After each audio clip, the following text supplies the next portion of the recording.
Hi, welcome everybody to this podcast episode. My name is Alexander Reitan and I'm representing Xplora Technologies. This podcast will be about our net zero project, and I'm really excited to share this with all of you and also share our guests today.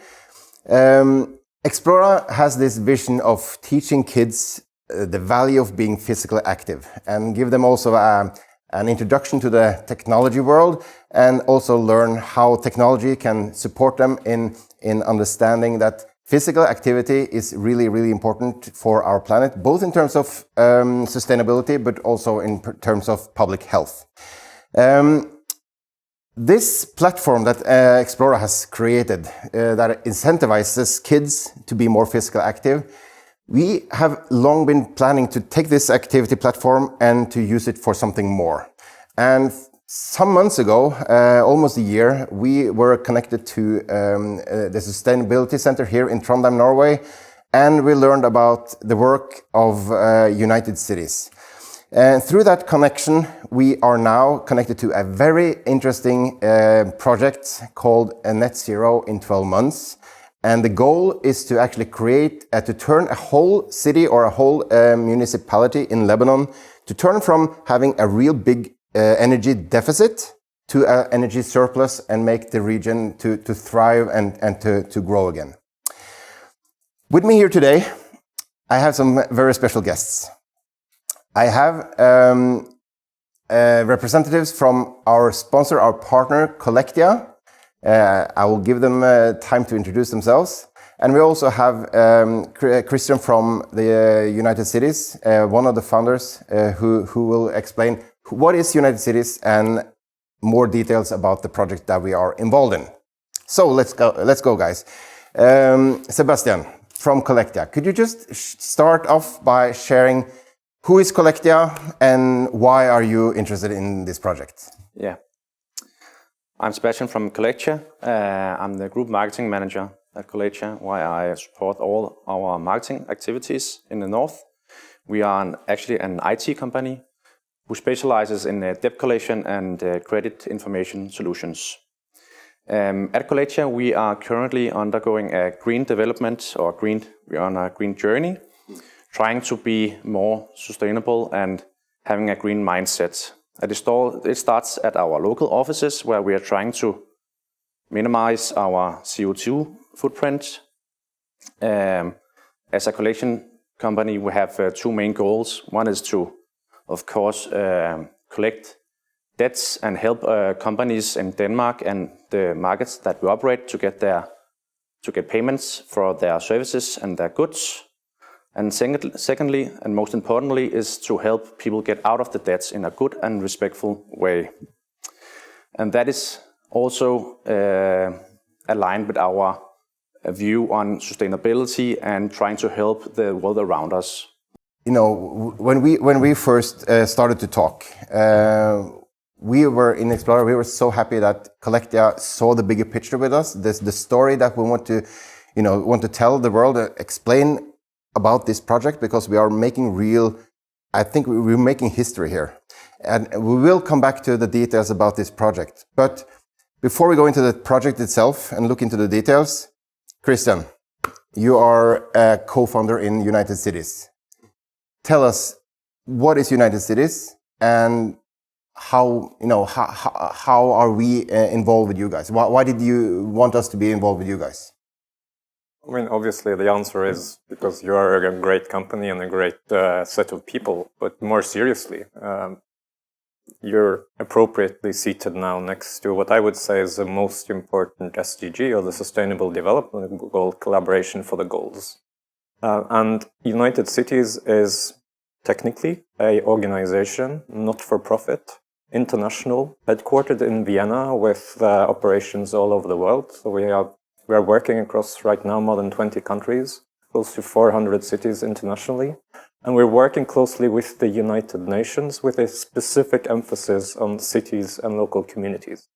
So the UN has identified that for the world to realize the goals, and remember, close to 200 countries, including Denmark, including Norway, have endorsed these global goals under the 2030 agenda. to realize these goals, we need to speed up. So we brought appropriately here a set of goals, and I think this conversation will show what public, private, and business partnerships can do, not just to solve a problem that we all agree on across these close to 200 countries, but how they're also triggering very, very interesting business opportunities. So it's no longer a question of realizing the goals just because it's a nice thing to do for humanity, for the planet, for prosperity in general. It will be literally the platform on which we develop future prosperity. And that's why we wanted to create United Cities. That's why we want to work with companies like Xplora, like Collectia, because we need to start connecting these dots. We're not moving fast enough, and we are now literally beginning to demonstrate, with your help, with the support of the UN, with innovation in terms of how we connect, for instance, technology to urban development, we are beginning to accelerate the work towards the Sustainable Development Goals. So that's why we exist. That's what we're trying to achieve. And that's what we're going to demonstrate, for instance, in Lebanon, together with you guys. I have to say that I'm really, really amazed. We've been talking now for almost a year, and we have been following you, becoming partners, and the way United Cities has also kind of embraced us as partners, and we were able to bring in Collectia and have you into the team to make this possible, because it's no doubt we need to join forces if we're going to make a difference. And when we are a whole group of different, both technology, but also knowledge and mindset and leadership, we can basically change the world. And that I feel that we are a part of something just barely in the beginning. We're just, this is a pilot. We're talking about our ESG pilot now with the United Cities. But I already see the bigger picture. We're going to create a fantastic movement, I would say. And when we join forces with even more, resourceful people, we can make that enormously important change. But Emil, you are also from Collectia, and you're maybe representing also more the technical side of Collectia and the IT side. You're just been informed, or you've just been involved in this, and we have talked for a while now. What is your take on this project? Why do you think it's important to be a part of this for Collectia? And thanks first of all. I think, as Sebastian also mentioned, Collectia want to do more. We have some prime goals that we want to achieve that's related to our business. But we also feel a responsibility to do something for others, for the environment, and through Xplora and in the end United Cities, we felt like this was a chance to do more. Through Xplora and through the technology of Xplora, we can involve a lot of people, and by using our channels, by you using your channels, by basically spreading the message through technology, we feel like this could be a real opportunity to help this project and basically the UN goals in the end. Fantastic. I think I'll take your word on it and do a little bit directly, inform a little bit directly about the project. Paint the picture so you guys that are following this episode can have a clearer sense of what we are actually doing. Now, in this pilot, we are addressing a severe situation in Lebanon. Lebanon is going through some really big struggles. And one of the most important struggles is a big deficit of energy, power. And as we all know, if you do not have energy, you basically do not have any substance or any platform to build anything from. And in Lebanon, they also have a economic meltdown. So the purchasing power is basically gone.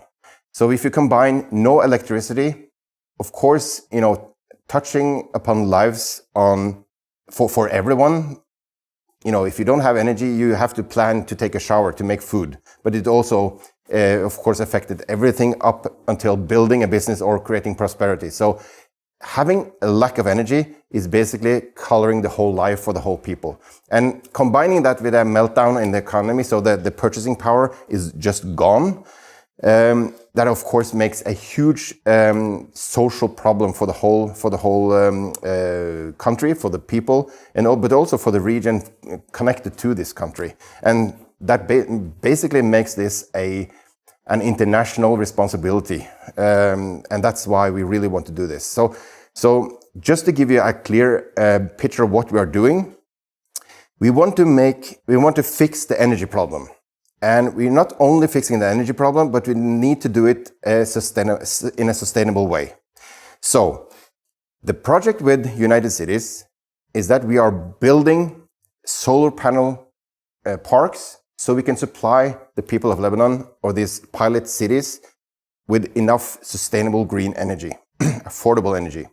But on top of that, or with that, we are solving the energy crisis or the energy problems, but we're also creating a fundament to build businesses for people to grow and prosper, teachings to go on, to be able to actually lift or grow the whole community. So we are doing that. But the special, or the reason why we, as a technical platform from Xplora, why we are here, our job is not to build the solar panel system, because that's not our skills.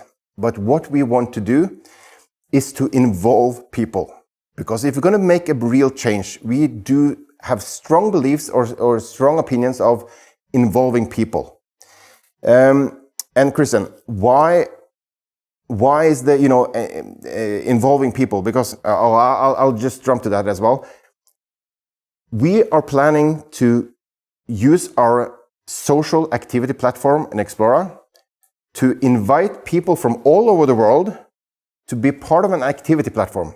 Basically to donate their steps, their physical steps. Everyone can do that. And the only thing you need is basically your phone, because every smartphone today has a step counter.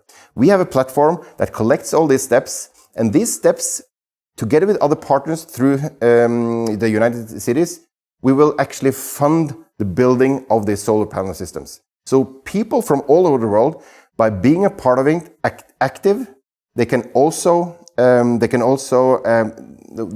take an active partnership in it, and their steps is turned into funds that are creating the solar panel system.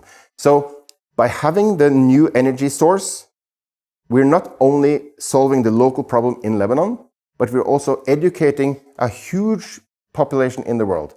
And that is why, I think it's so important that we are together about this.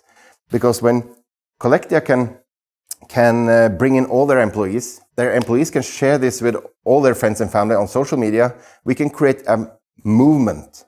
And that is what I really see as the big value in this. It's not only solving the crisis for the Lebanese people, but it's about creating a movement in terms of knowledge, activity, involvement, engagement. So if we can change habits in terms of sustainable habits for millions of people that can work for this pilot project, we can really make a much bigger difference than just the end result. So it's a like we talked about yesterday, Sebastian, this is like a win-win-win situation. It's win in terms of physical activity, in terms of knowledge about sustainability, in terms of actually doing a change in Lebanon, and we're also actually making this blueprint for the UN to show them that it's actually possible when we work together to create a blueprint to move a city from having this huge energy deficit to an energy surplus in 12 months. And that is a world record, right?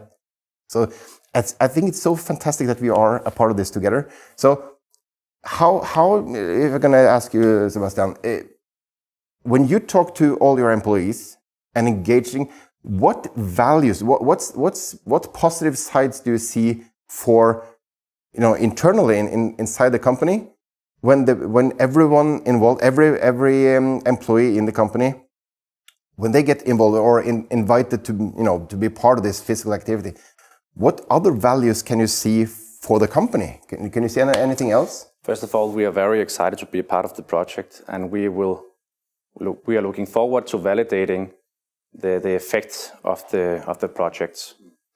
Talking about our employees, we are operating in several countries in the north, and we want to include everyone in the project by making them download the app and trying to hold events where we go out and run everybody and make it like a team effort to reach the step goals that we will set up. But one thing is, of course, we want to get healthier. That is a very important part of Collectia and our spirit, that we want a healthy workforce, but also that we take pride in what we do. And if you take pride in what you do, I think it's a lot easier to wake up in the morning and go to work, because you know you are supporting a very good cause. Fantastic. Kristian, you co-founded United Cities, and without you guys, you're creating the kind of the center of attention. So we as other partners or other people with other kind of resources, we can come to you, we can join you, and together we can create this huge difference. What made you start United Cities? What was the starting point? I think it kind of flows from a realization that we actually embraced all the way back in the 1990s, where we basically know that to make anything global, you need to start local. And we're kind of blessed living where we do, right? As we were discussing yesterday, I mean, we have a very privileged situation. In my own hometown here in Trondheim, we are actually demonstrating with some of the most cutting-edge technology how we can make communities and cities energy positive.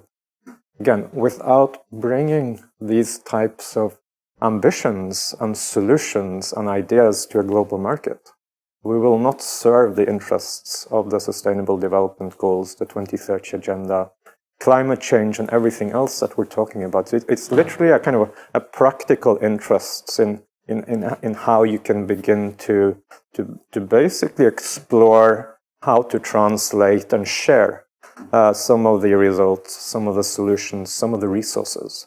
So from this very kind of practical realization that once something works one place, how can you take the best of those solutions and bring them out? Having said that, though, we know that the Sustainable Development Goals, they are not an a la carte menu, right? In fact, they are very, very interconnected. And I think sometimes it's hard to wrap your mind around this. So, like, at the same time now, we're talking about energy, we're talking about business, we're talking about education, we're talking about public health, walking. Like, why are we talking about all this stuff at the same time? And I think what's really important in our day and age, once we have these global goals, like a shared operating system, and these great local examples, it's very much a question of how do you practically connect the dots? And I think if you take the case of Lebanon specifically, it's basically beginning through a territorial approach, so literally on the ground, to show how these different elements are now mutually constitutive. We know, for instance, that you cannot develop an urban area only through technology. You need to invest in people, right? But you cannot invest only in people without having access to funding. For this to come together in a nice way, you need to invest in good governance. So basically access to data. So you can base the conversation on local and global goals on something that is a set of shared facts.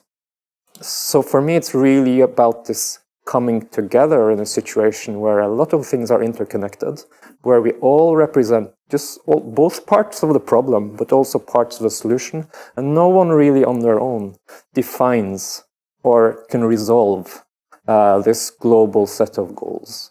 And I think technically, practically, it's about making this operational, real, tangible, concrete on the ground. It needs to be contextualized, but it needs to still have this sense of interconnectedness. So we need to do what we're doing right now, have a conversation on public health at the same time as we have a conversation about education, at the same time as we talk about technology innovation, new energy systems, new business models, new ways of organizing governance at the local, regional, global level. And this is what we care about. It inspires me. That's why I spend an awful lot of time on this. And I think we're literally proving now what this means. And I think we cannot prove it in theory, just as concepts. We need to go somewhere real. And everyone understands, if you live somewhere where you have electricity only 2 hours per day, like just imagine, right? You go to the shop and you buy some milk. No, in Norway, we drink more milk, by the way, than they do in Lebanon. What do you do with the milk when you cannot cool your fridge, right? It doesn't really work. So it's super practical. And for me, it's doubly inspiring that we're talking about some of the longest living human settlements in the world. Like, these are societies that have been thriving for close to 7,000 years. So it's ultimately about setting them up through these types of programs to fend for themselves and create a prosperous future for their kids for the next 1,000 years. I mean, that gets me out of bed in the morning. Fantastic. And I'd like to add also that one of the reasons why we in Xplora were really intrigued when we started to talk was that we understood that United Cities was not just a charity organization in a way, but I would say the three parts of United Cities, that was really, because when you're talking, it's for the people that are not really used to working with sustainability, it's quite high level, so it's kind of hard to understand everything. But if I should, in my words, should make it easier, I would say that United Cities has three things that I was really impressed by. First of all, you are connected to leaders, both political leaders, but also in business and also in academia, to pull all these resources and all these networks together with people. That is a really, really important value for being able to build projects like this. So you're really connected. So that's one really big asset, I would say, for United Cities. That's the way I experience it. The second one is that you have technology, like real IT technology, where you can really mold data, you can collect data, and you can actually model data that gives leaders around the world a real good tool for both decision making, and those decisions are usually made based on a set of criteria or a set of basically gives the leaders reasons to choose what to prioritize. So it's a prioritization tool, but it's also a decision tool. So you have that, and that is quite special, because you basically equip leaders with a fantastic tool to make the important decisions. So that's the second one. And the third one, you're also connected to international funding, sustainability funds that are actually supporting well-documented projects for sustainability. And the connection and the combination of those three: connectivity, connections, resources, data analysts, and also having funds.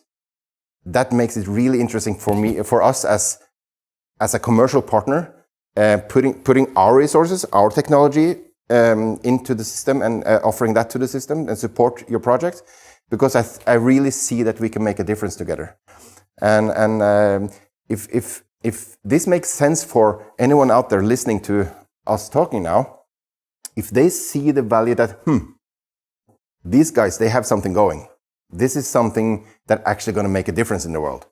I definitely urge everyone to contact us to see what we can do together, because the only way to make huge progress is that we are combining our forces, basically, our resources. Of course, you're completely right, and I mean, just to amplify, I think what I hear you saying, and thank you, by the way, for a great introduction to what I'm doing.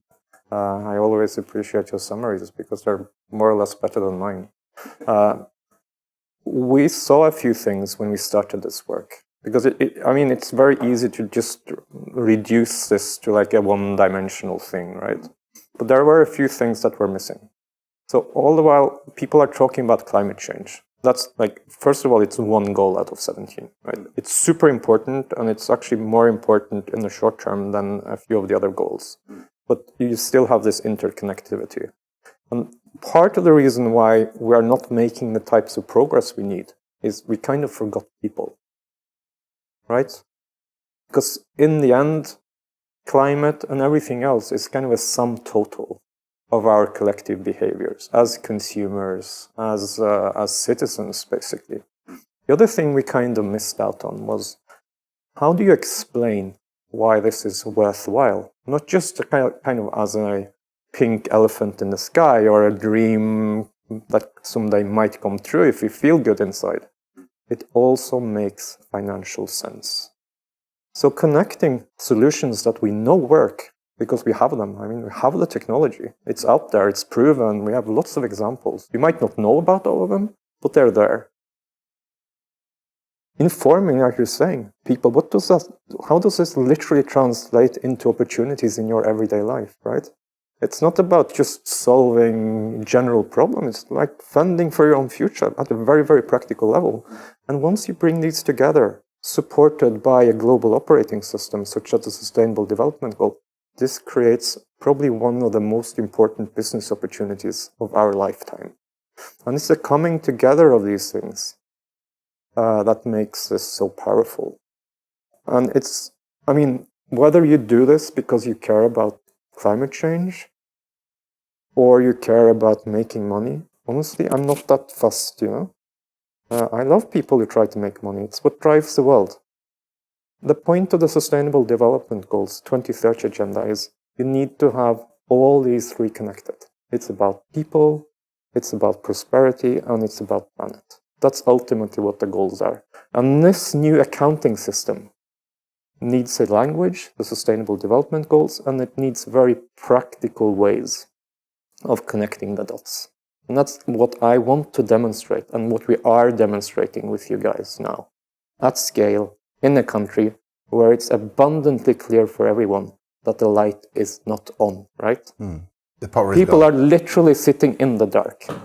So imagine these societies switching the light back on, educating them on the opportunities that this creates to spin off business opportunities, to exploit resources in a sustainable way, because it's basically about creating a platform for future prosperity. I just have to tell this short story about when I was lucky enough to be invited with you guys to Lebanon a month back almost. And this was my first time to Lebanon. I've never been to the Middle East, to be honest. And we flew down there, and we flew in the middle of the night, landing in Beirut city. The airport is basically dead in the city center. Going out of the aircraft, coming out to the parking lot where the car was waiting for us, and we were, driving to the hotel in the middle of the night. Yes, it's dark in the middle of the night in this time of year, but just the experience of getting into a car, going into a highway, 3-line highway in each direction, in pitch blackness, and all the buildings around are just pitch black, no lights. It's like 1 or 2, commercial signs that are fueled by, richer companies or hotels that can afford to have dirty power generators, just creating the energy to put on the lights. Just to have the feeling of coming there and driving for 60 miles per hour and in pitch blackness, the only light was the front light from the car. That was a really strange first experience of Lebanon and the energy crisis. As you say, people are literally sitting in the dark, and it's so tangible when you are there. So of course it gives us a huge amount of inspiration to do something about it. But I'd like to pitch and continue on what you were saying regarding us as commercial partners in this. Why do we do this? Of course, we need a basic understanding and interest of supporting the main goal. We're gonna in this pilot, we are going to do something about the energy crisis in the selected municipalities or cities in Lebanon for now. Of course, that's the main goal, and that's the reason why we do this. But also, like you said, it's no contradiction between doing something good and being building a good company at the same time. Because of course, we are. I think it's fair to say that, of course, when we want to share with the world what we're doing, and showing that it's not just like a shell, it's not like just pretend. We are actually there making a difference. And thanks to us, we can do this now. We can tell the world now through United Cities. Without the support, it's not possible. So by teaching or involving our employees, right? And to have them to be proud of what we are doing, creating business culture based on sustainability goals, based on actually caring. That is also really good for business. And we should not try to talk about this as something we don't have to talk about. Of course we can talk about it. It's good for business. People, suppliers, investors are all attracted to companies that really care. And that we see if you read the news and if you talk to people in the finance world, they all confirm that investors, customers, suppliers, partners, of course, the big ones, they are always saying, if you do not have a clear goal on sustainability, if you don't have a clear goal for the environment, both in terms of social sustainability, but also in terms of environmental sustainability, they don't want to do business with you. So that is why it's of course we can make a fantastic good in what we're doing, but of course we also make a fantastic business from it. And that's it's not one or the other. It's actually putting one and one together, and we become great synergies. Can we build can we support the world or make an even better difference if we build a better business? Of course, we get more resourceful. But it gets even better, So we can kind of have a hope initially that it makes sense in all these dimensions that we're talking. What we know today is when we have a financial crisis, the companies that are oriented towards sustainable business models, they actually financially perform better. So that's kind of the one side of the we have the numbers for this globally, right? The other thing we're seeing is, if you want to attract talent, and most of us need talent. I mean, you refer to yourself as an IT company, you're definitely an IT company. We're using lots of technology. We're basically, we need talent in our organizations. You will not attract that talent today, or at least not down the road, unless you can provide some kind of purpose and meaning beyond simply doing like the old transactions, I know because when we recruit people, I mean, we get former ministers or head of UN and PhD, like they sign up for free, right? I'm not advocating free labor, by the way. That's not sustainable. The point being, this is financially sound. From an HR perspective, it's hyper important, and all the companies that try this see the same thing. That's when you get the great people on board. Sebastian, do you have any? I completely agree, and I see it as it's a spiral of win-win, win-win-win. Because, as you said, you're attracting competencies, competent workforce, suppliers, buyers of the company eventually. So it is win-win-win. It's quite fascinating, and it's really inspiring. I'm super happy that we are part of this. And talking to let's say Emil, when we are working this pilot, yes, we have some goals that we're going to reach through this year, and we're going to prove. So the UN actually has a kind of a blueprint that what we did, so they can have some documentation of what we're doing and creating, right? But why should other companies that are listening in here and seeing this, in your view, why do you think they should basically contact us and say, hey, we want to support this movement. How can we be a part of it? Why should people do? Why should leaders do that? I think that everything we're talking about now is connected. By us in Collectia being a partner here, we get kind of a message to share. We get to enlighten our employees about how You can think about activity through the steps of Xplora. You can think about sustainability, how you can contribute. And we also want that, because someone has to be sponsors of these things. And by being one of the first, at least through Xplora, we want to show others that someone has to be first. And now it's us, and we want this project to succeed so that others can follow. To be honest, I think it's kind of an obligation for companies that has a certain size and has a certain impact on the society to do something. And we want to show that we care, and hopefully and most likely, I think this will be a great project. And I think that for everyone that's involved, and all of our partners, all the people that we interconnect with daily, could see that this is a great project to be a part of, and in some way maybe join. Mm-hmm. Do you think it's a lot of leaders out there that kind of see that we need to do something about sustainability? We need to support some case. We need to make a difference, but they have a busy life. They have a busy day schedule, and they struggle to see what and where and how to get involved. And this could be a movement that they could actually, by really low hurdles, actually be a part of something that will make a big difference. Yeah, hopefully. And this is a kind of a different thing, but you can see in the stock market, all the cash that's going in through ESG and sustainability projects.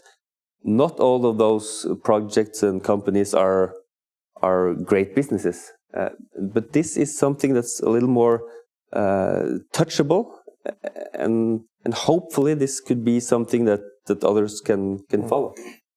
And what we've seen also in terms of our partner strategy is that there is this general tendency that has been ongoing, right? At one point, ESG was something that you handle in a PR department, right? It's sugarcoating or greenwashing, or I mean, literally, this is moving closer and closer to the core of your business. I mean, we're not working with Xplora because, I mean, you're a great communicator, Alexander, but that's not the point, right? What we're seeing in the technologies that you provide is basically a very concrete instrument to support something that's core to what we're doing jointly, which is, it's not really about the physical movement, it's not really about the tokenization, but it's literally an investment in social capital, in trust. And again, sitting here in Norway or in Denmark, we know that we have a lot of trust in government, for instance. Not so in big parts of the world, where they're challenged with many of seemingly the same things. So what we're also doing as part of deploying your core technology is demonstrating for some of these kids we're talking about the first time in their life where they can actually put money into a community and have an experience that this was not actually stolen by the government, right? So these are the types of technologies that can make other things happen. You will not have a business unless you have a functioning social system, institutions that back this. And these need investment, they need maintenance, and we can literally use technology like Xplora to leverage this type of social capital investment, not just in people, but in relationships, in expectations, because in the end, this is what creates markets, right? If you don't have these types of exchanges, this level of trust, nothing will flow, right? Everything stops. And if everything stops, nothing to collect, nothing is produced, no value is exchanged. So it's literally making sure that when we go swimming, there's some water there to swim in, right? That's why sustainable development makes all the business sense in the world. And that is one of the things that were quite disturbing, to be honest, when I started to study and follow you guys and study what happens in Lebanon as a concrete example. We are so used to, in our part of the world, Northern Europe, Western Europe, we're just used to have all these systems in place and it's working. And we have the trust in place. We trust the financial sector. We trust the public leaders. When you have both the lack of energy and the economic collapse, and no trust in, the leaders of the society. And it's a lot of also corruption going on. We need a framework, a structure, if you're going to make those changes that we're talking about here. So could you say something about what requirements United Cities are putting into place for the people, on site, to avoid that this is just like a big black hole where the funds or the money goes into? So we basically have a little pipeline, and let's call it a pipeline, because it's a series of steps to make a local community investment ready. And by investment ready, I mean literally eligible to receive support to set up. And again, I'm not talking about donations or grants. I'm literally talking about support to get the wheels moving. Actual building. Yeah. So some of those requirements are very kind of technical. But increasingly, a big part of what we're requiring is like what I was just saying, investments in social capital, in institutions, in good governance, in an evidence-based approach to the management of resources and opportunities on the ground. So to be very, very concrete, on the one side, of course, if you want to deploy a solar panel, you need some land. And that land needs to be relatively stable. So you have all these technical requirements that need to be there. Otherwise, nowhere to put the solar panel, because it needs to be all of that things I think people understand. On the other side, we know from a financial or a risk perspective that unless you get the support and the understanding and basically the backing of local community, it doesn't have to be financial. You will literally install a solar panel one day, go home, and someone will steal this solar panel and sell it down the road, right? And it's again, very, very practical. And I'm not calling people thieves. I mean, this is out of necessity. If you do not see the larger importance and relevance and opportunity that this creates, you're basically undermining the whole model. So what you're saying is educating the people involved or locally, it's working like a glue to prevent destruction of what you have this old saying, right? You can give a man a fish, or you can teach him to fish for himself or herself. Yeah, and that, I mean, with the support that we're getting for Collectia now, that's literally what we're doing. So instead of selling your cow, you produce milk. Instead of selling your solar panel, you're generating surplus energy that can power the next level of enterprise, right? So once they go net zero, right? Once you produce more energy than you consume in a day, you can start doing stuff with the electricity. You can connect this electricity to a water pump. Then you can get water up the hill to your farm. And I can tell you, these guys have some of the best wines in the world. I mean, there are many reasons why you can be suspicious about things going on, but we haven't really talked about all the upsides here. Some of the nicest climate in the world, some of the nicest landscape, some of the best food in the world, some of the highest educated people in the world, some of the most highest rating educational institutions in the world. Like, there are so many resources here. And it's making sure that everyone can see the next level of opportunity. And for me, this is a question of education. But we cannot start talking to people who are literally starving about philosophy without getting some fundamentals right first. So it's really this balance about being very practical, but all the while mitigating the risks, including the social and institutional risks of sustaining this as a business model, as a technology, but also as a community effort across time. And that's why it's so critical now that we not just buy solar panels or fund a piece of land, but we invest in people that see these opportunities and can fend for themselves. And that's where we were so, I have to say, happy and inspired by being invited into the program as well, because that is what we are about for children, right? We want to teach children the value of physical activity. But now we have learned that our platform can be used for more things, right? We can not only move from only focusing on the children, but we can also involve the people that are making decisions today, and that's the adults.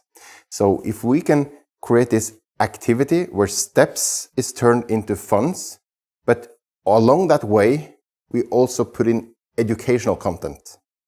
So they can understand why this is happening. They can have an ownership and a proudness of the end result.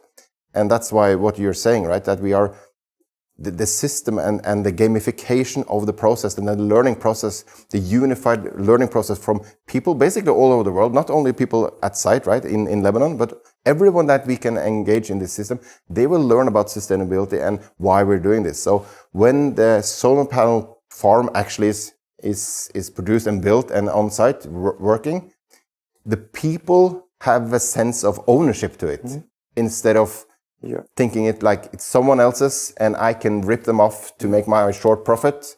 They feel a community ownership of the solution. It's empowerment in a double sense, right? Exactly. It's literally producing power to run things, but it's also empowering people. And that's where the knowledge part, that's where the social capital part comes in. And these two are mutually constitutive. You cannot have one without the other. Or without one, you are undermining the other, right?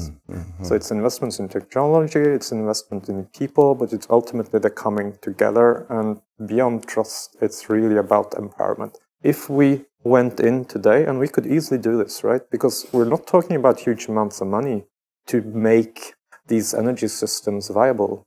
We would literally be feeding into a cycle of dependency. So what often happens in these types of settings is you go in and solve a technical problem. But without kind of the knowledge and the foresight on the ground, like investments in people, you end up funding something that's very short term. And I do not want to be part of an approach where people have to come back begging in 5 years. But that's kind or of 10 years. That's kind of the core in a sustainable mindset, right? It's not about solving our short term. It's about putting systems into place that can be sustainable. That's in the word sustainable. That's the whole idea. That's the core of everything. So that's and that's kind of what I've heard you say at the beginning of this conversation as well. I mean, it's about in the short term solving kind of a technical problem, but you also want to break these types of cycles of dependency and kind of bring people's dignity and ability to fend for themselves back to everyday life. Fundamentally, it's kind of the same type of mechanism, but at a community level, right? It might sound kind of smart to make people dependent. I think ultimately it undermines everything. So I think the most future-oriented companies are the ones that understand that this type of empowerment is actually good for business because it's much more long-term. That's where you can make things actually grow, right? Fantastic. To sum things up, we have two things. First of all, we have understood that we are on a journey. We're just getting started, but it's definitely going to grow, right? We're going to make an effort to bring in more partners so we can join forces and we can make an even bigger impact. Just like an example, we're not aiming for 2 small municipalities in Lebanon for the next step, right? We're aiming for the next 100 now. And of course, we need more resources, we need more power, we need more people that are getting engaged, companies that want to make a difference.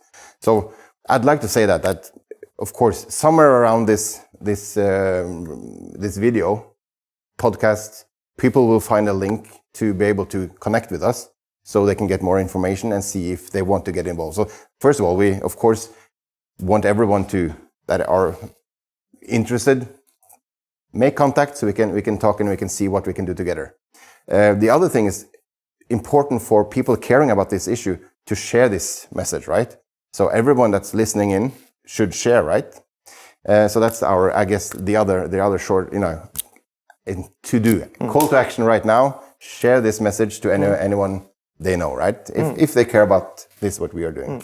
So, but in terms of scaling, what is the plans of how can we, or how will our work be in the next step? So again, for me, this needs to be practical, right? So on the one side, It's about solving a technical solution. It's demonstrating that your approach is sound. That's literally what we're doing right now at the local level and without getting too big or too complicated. But at the same time, and this is already happening, working with the UN and other partners, we've looked at if we take this model that we're now piloting and bring it up to a scale of 100 municipalities. Again, in the case of Lebanon, that would represent about 10% of the country, about 1 million people, like literally bringing light back in the lives of 1 million people. This tells you something about how you can begin to replicate these types of models. And of course, right now we're talking about one country, a few cities and municipalities. Generally, if it kind of detaches this from a specific technology, say solar, we are working in 100 dimensions with the UN. So we're, across these hundreds of cities that we're working on, we're not just looking at energy systems. We're looking at water, we're looking at transportation, we're looking at construction, waste management, and everything else that we kind of take for granted here, right? I mean, we don't really think about what happens to our bottles when we put them in the trash, or like it's kind of taken care of. It doesn't happen on its own, you know?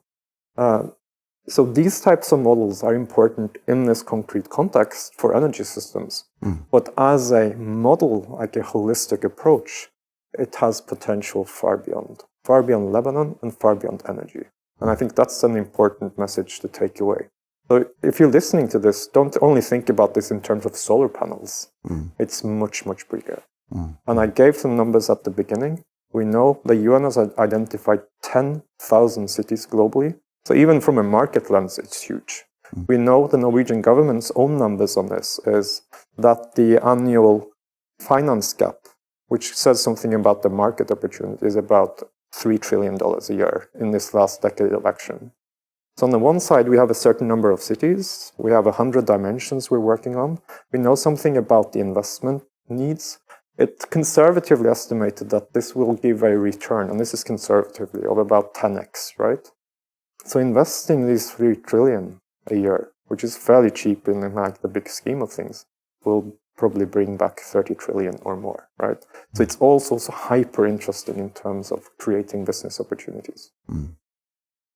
So in the long run, we're not only thinking that we should join forces in terms of money, but also in terms of skill sets, and we can take all these different resources and put them together in many areas of our life. And again, I think we've been talking about global goals, countries on the other side of the Mediterranean, down in the south. You know, it's easy to kind of deflect, and I think it's important also to remind everyone that each one of us as individuals and organizations can go home and be very practical. So at the same time as we do this very systematic and large-scale things, it's inspiring for people listening to hear more about what about everyday life, right? What are Collectia doing? Like literally now, it doesn't have to revolutionize everything, but these small things, concretely, on energy, on public health.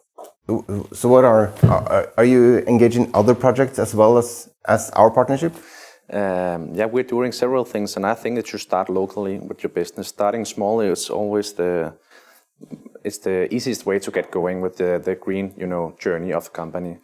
And we started our project, a greener Collectia, 4 years ago, where we started implementing solar panels on the roof of Collectia of the building, trying to have some of the power being green.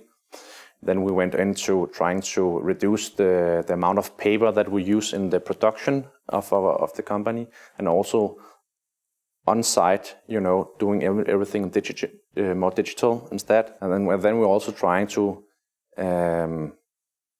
educate the people of using electrical transport to the work. So we are installing electrical power outlets for electrical vehicles, trying to educate the people that it makes sense, and we see that more and more choose the electrical way of going to work. And so how's that been received by the company? How? That's been received very good, and our CEO, Kristian Mjøen, he's driving an electric car himself and is trying to get the message abroad to the rest of the company. But one thing is just trying to talk about the goals of the company and the greener Collectia, but we're actually also trying to make a strategic plan for being greener. And right now we are working with a company called Complete 7, trying to communicate the world's goal of clean energy. And they are setting up specific goals for us to complete in the future, so we have something to work towards. Fantastic. And I think that is important that, like you were mentioning, every one of us should see what can we do at home, because that's low-hanging fruits in a way. We can make a difference, of course, by looking inside our own company. What can we do? But I do have a I don't know the word for it, but I'm really fascinated by thinking, if we're going to make this huge difference. Of course, if everyone does a little bit at home, we will have a difference from it.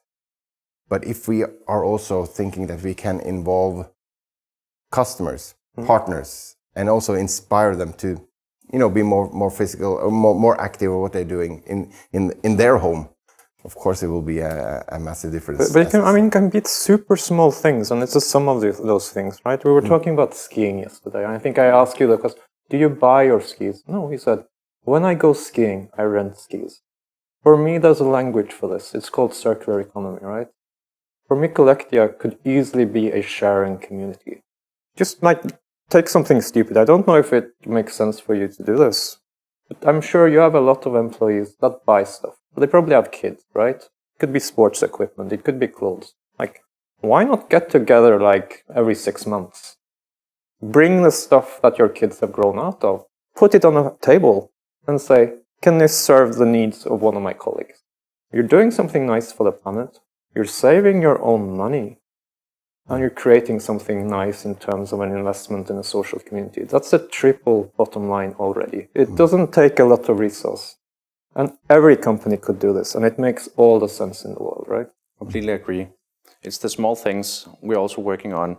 We have a small fleet of cars that our employees use to go on to business meetings. And of course, right now they are using the conventional combustion engine, but in the future, of course, it should be electrical. Because in the end, you don't need to own those skis if you go skiing every 2 months, right? Yeah, of course. Again, I'm not saying anything about the skiing conditions in Denmark. I know they're amazing. Having said that, there are some very interesting opportunities. But they're it's quite the practical. small things. Yeah. Yeah, it's true. And from back to your field of technology and data. How is data collection? How is data handling important in terms of both getting involved, but also in terms of sustainability? How are you working with the data?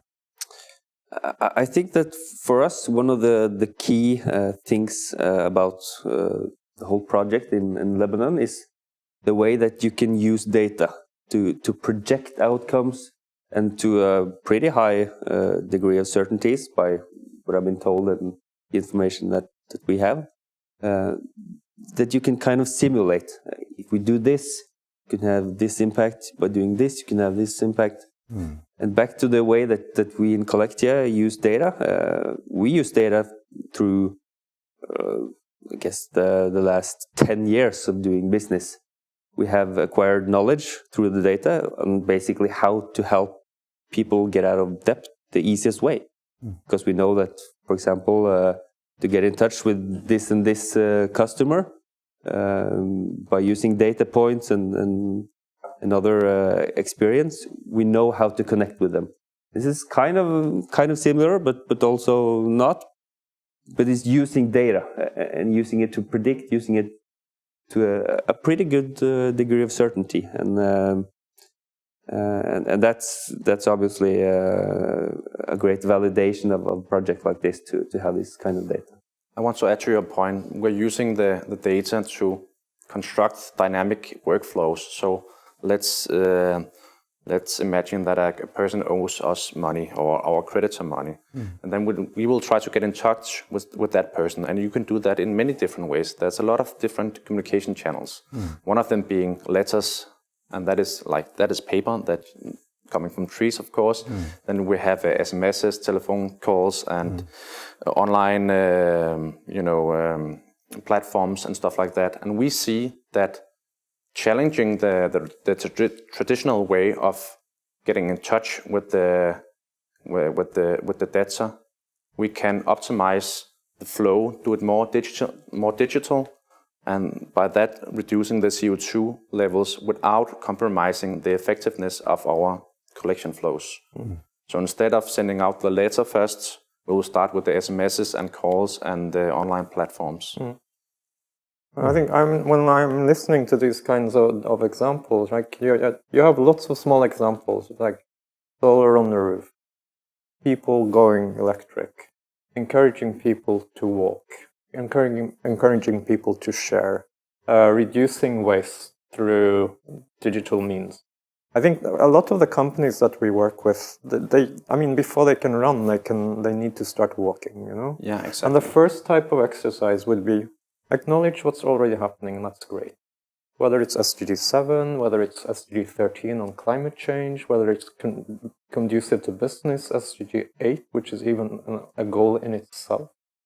And I think that conversation within the framework of a business setting is really important as a trigger, because that's when you can begin to amplify and connect things. No company is completely perfect. You cannot be alive without also being part of the problem. But let's start talking more about what we can amplify and how we can connect those types of initiatives that you're already doing every day. Because that's where you can build something interesting. Because the alternative is what we spend too much time on today. It's basically shaming and making people afraid of having an open discussion about what are the practical implications of sustainable development. There is no company alive that is completely perfect, and we see when we talk to many of these business leaders that they're kind of afraid even to talk about sustainable development because they're so worried that if they front this as an opportunity or as a goal, they are going to be challenged on something they did. Like imagine if you've been around for decades, right? Of course you did something stupid in the 70s. Like try selling furniture. We have some very big partners that work in the retail business. Some of them are globally energy positive. They do not want to voice this because they sell things that people put in the trash, And this is super dangerous because it kind of stops the bigger conversation and the sharing of knowledge. It's really important that you take these examples and start educating people. And a good place to start is basically like we just bought a set of these boxes. And try to kind of begin to embed this language in everyday life. And from there, you can become more sophisticated. It kind of happens on its own. Fantastic. So, I think that basically sums things up. We are on a mission. We're just getting started. And it's fun. It's fantastic. It's so inspiring. And the more energy in terms of people, resources, leadership we can put in place, the better, the larger or bigger impact we can do. It's about starting small. If you haven't started, like you said, start whatever you can do at home. If you want to be a part of a bigger picture, reach out to be a part of this movement.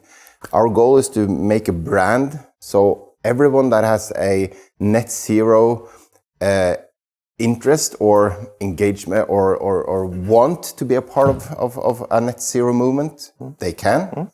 And we are going to do both the actual changes in the different, chosen areas where if it's waste management or if it's clean water or if it's energy, transportation, but we're also going to educate, involve people across the globe. And the more people we can engage, the more people we can educate, the better there is. We will make a huge difference, and I cannot wait for the rest, because this movement has just begun. And I just have to say thank you for being part of this this broadcast. This is what we're doing. I'm so happy to have you to be a part of this with you. And let's go out there and change the world. Thank you, Alexander. Thank you, very excited Xplora. as well. Yeah. Thanks to Collectia for being part of the Net Zero Prosperity solution. And we look forward to the future when we're going to sit here again and talk about all the effects that this project has, have come to. Exactly. Because we look forward to share that with the world as well, and because that will be also like a proof of proof in the pudding, right? Or whatever exactly. you're going to put it. You're going to name it, I guess. But this is an exciting time, and we are going not only make a difference, but we're going to make an important difference. And it's not about can, but it's basically an issue of must. So let's go.